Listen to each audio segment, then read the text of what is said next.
Japan and the US, the two biggest nations in the Trans-Pacific Partnership, this negotiation for a 12-nation free trade deal across the Asia-Pacific.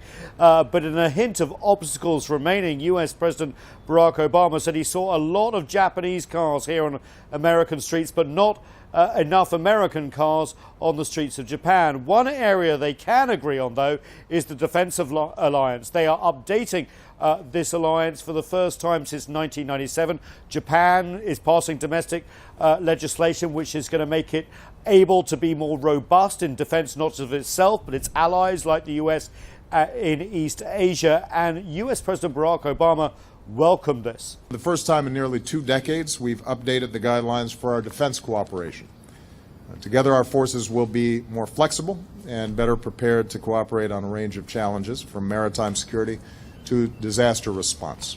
But there are some concerns in the region, including China, who basically sees this updated alliance a potential containment for Beijing, especially considering that the US actually says that its security alliance with Japan extends to the Diaoyu Islands, or the Senkakus, as Japan calls them. Shinzo Abe tried to reassure Americans and the world that its militaristic past is behind it and it's ready to take a role in regional and world affairs.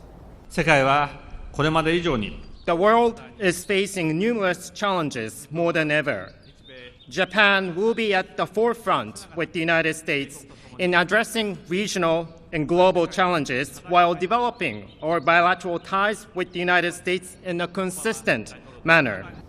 But an indication that history isn't over. We saw demonstrations on Capitol Hill, just a couple of miles away from the White House, where there were some demonstrations, especially by Republic of Koreans, about the enforced sexual slavery of women in Asia during World War II. They've asked for an apology from Shinzo Abe. All he has expressed so far on this trip is pain. It's been heavy with historicism, despite the fact that the US and Japan want to move forward. The first visit of the two leaders was to the Lincoln Memorial, just a few yards away from here, a US president known for reconciliation, and both countries went to the tomb of the unknown soldier.